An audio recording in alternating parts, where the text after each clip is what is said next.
injured her ankle or foot or something and couldn't walk. So her husband went to go get help. So when he goes and gets the rescuers to come and get her back and help her, they only found part of her because of the bears.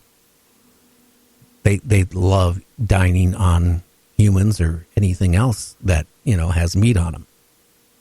And he informed me, if you're going to go out, even going out in the woods at all, well, make sure you carry a weapon. And we said, well, you know what? We can't. We're from the United States. We're up here.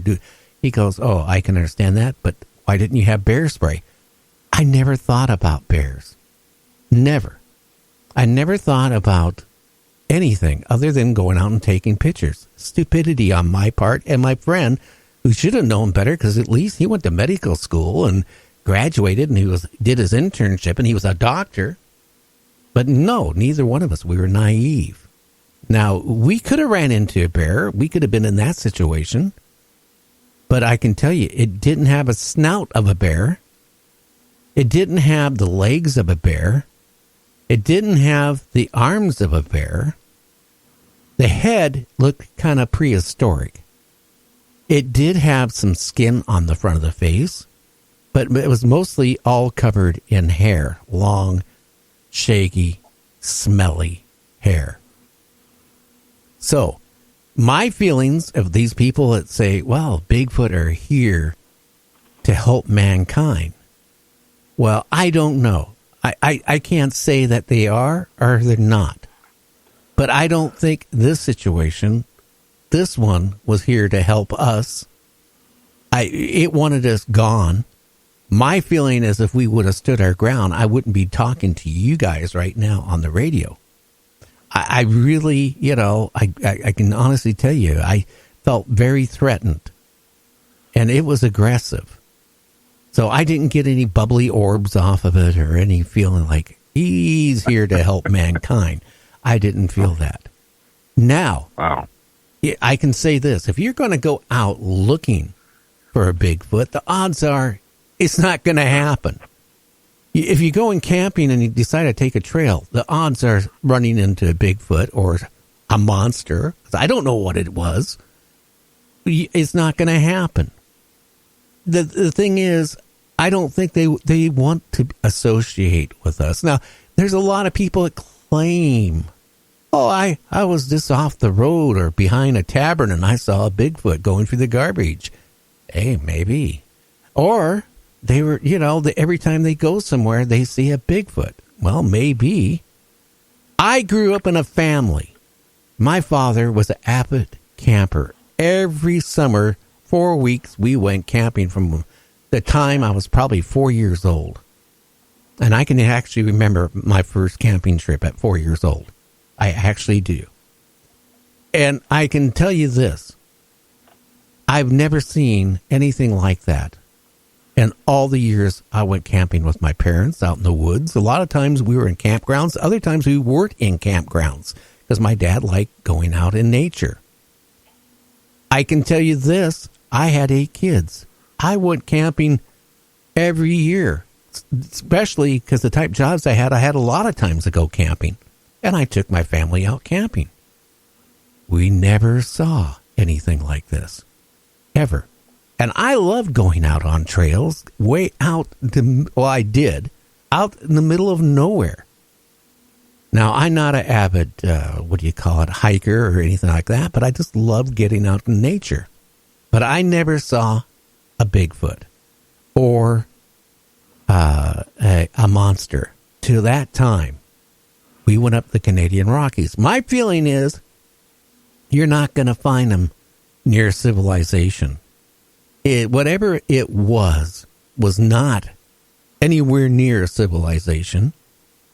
It probably felt as threatened as I did running into it. But that was my encounter of whatever it was. A monster? A Bigfoot? A Yeti? I don't know what it was. James, what would you call it? From what you're describing, that's what you're saying. And you know what adds a lot of credibility to that story? You could distinctly tell that it was a male, correct? It did not have any breast. Right. So and I didn't again, look. I'll be honest with you. I didn't look close enough to see if it had a penis. Okay, it never bothered Right. to look at that. I'll tell you what. Right. When I saw how big it was, okay, it was huge. I immediately was scared.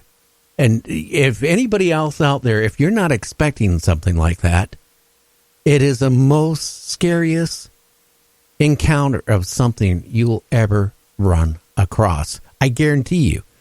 Even Mr. Macho out there, if you're not prepared for it at all, and you run across something like that, it scares you. And it doesn't just scare you then. It does something in your mind where you don't even want to go back into the forest. You don't want to even take a chance of running into something like that again. No, not at all. And yeah, who knows? But listen, the odds of that being a huge man like Andre the Giant in a suit in the middle of nowhere is zero.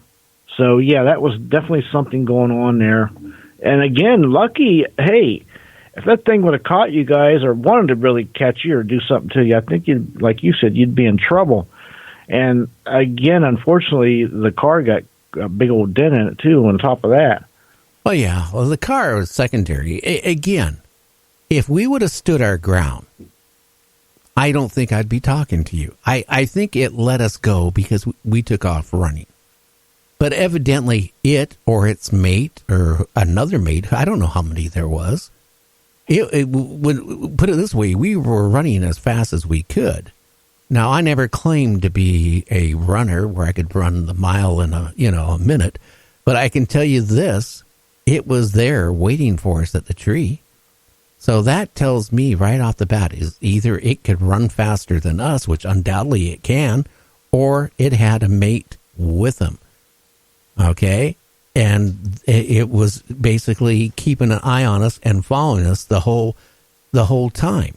So that is my thing about it. So you can take it any way you want out there, but I just don't believe a lot of these sightings of people claiming, oh, I heard and saw Bigfoot. Because you know what? When I talk to some of these people, they basically, oh, you're lying. Bigfoot wouldn't do that.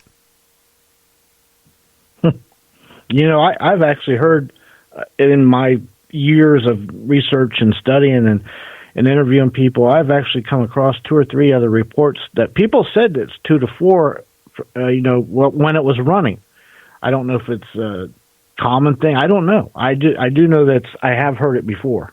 No, I can't remember the guy's name, but in Canada, one of the top folk singers in Canada, when he heard my story, he had to come on my show. And that's one thing he said. That up in Canada, he owned a farm right a couple miles from the forest. And him and his dog, every day when the weather was good and when he wasn't not on the road performing, he loved going down this trail in the forest. And they were walking down the trail, and he said about 1,000 feet in front of him, he saw this hairy creature, and it screamed, and then it started running after him.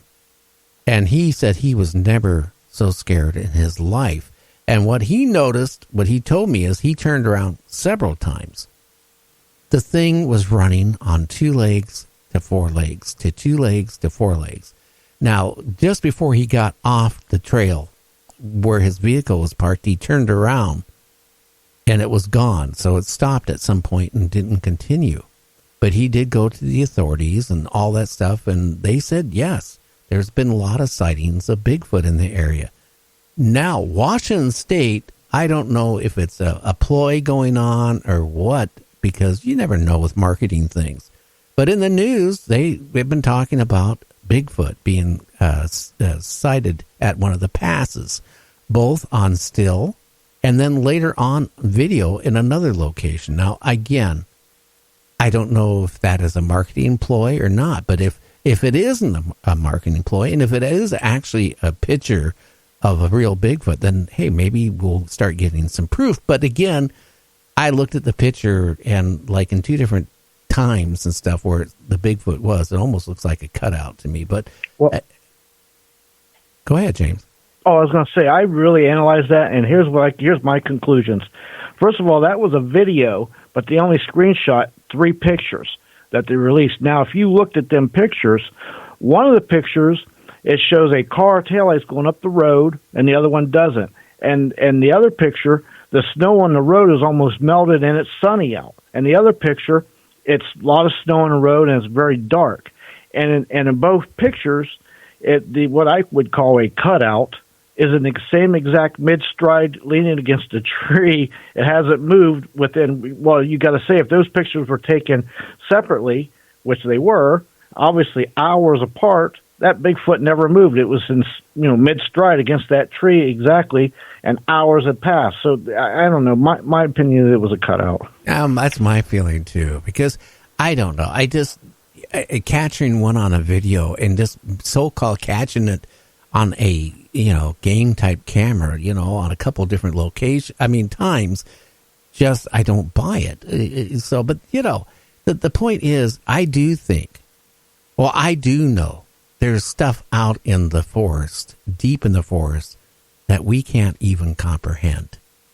Be it monsters, be it Bigfoot, be it whatever it is. Maybe it's some guy, it's like near a freak, and it's like 7 or 8 feet tall and hasn't shaved and had a haircut. And because of the cold, his body hair grew out real long. And the stench is because maybe the guy in 30 or 40 years never took a bath. And maybe he decided that running between 2 and 4 legs, he could run better. I have no idea. I can honestly tell you what, the arms were longer on that than me and you have. Yeah, it seems like their arms are longer in proportion than their legs, where our legs is longer in proportion to our arms, and it's kind of reverse. And their feet they are more flat, I think, walking flat-footed, but yeah, there's a lot going on there. They're similar, but there's a lot of differences. Well, I don't know what it is. That's why I call it a monster. You can call it a Bigfoot. I don't know, but I don't have an answer for it. Well, I just wanted everybody to know about my encounter. I've talked about it numerous times for the last couple of years. I decided I was going to tell everything I could remember tonight. And that's what I wanted to do because of our guests. Now, if you've noticed, I haven't had many guests on the show talking about Bigfoot. And the reason why is because a lot of them start talking about orbs, coming off the Bigfoot and going up to your neck and going into your brain, giving you love. I just can't bring those people on. I mean, I'm sorry. I'm not an alcoholic, but I could sure become one fast if I had to bring those guests on. I don't think they are as friendly and caring towards humans as a lot of these hunters think. Now, that's just my opinion. And who am I? I'm just a 2-bit talk show host. That's all. I bring everybody entertainment. That's true. And I can tell you this much, in 1855, in the Oklahoma, Arkansas area, the Indians there, the tribes, had a huge battle with Bigfoots because they were stealing their women and their children. Oh, yeah. Well, Muckleshoot Indian tribe, I talked to the medicine woman a few years back. Same thing. Stories about Bigfoot coming through the river or coming, where the women would be washing their clothes and they'd have their babies there and the Bigfoot would grab the babies or the squaw, or they would run through the village and just grab, women or children. And then they would go out looking for them and they would find bones. Bones. Mm-hmm. Now, why would they find only bones? Well, it tells me that maybe, they like eating meat just like we do. Anyway, we'll be back after the news, and James is going to be doing the news. And after we get back, George Workman will be on talking about Bigfoot and more. You're listening to Night Dreams Talk Radio After Dark. This is Gary. Tell your friends about us. Share us on your media. Go to our website at www.nightdreamstalkradio.com. Hey, if you're a new author out there, you wrote a book, and you want to get the word out about your book, you can certainly go onto our website, check it out. It tells you how to advertise on our show. You can get for like around $100 for a month. we can promote your book on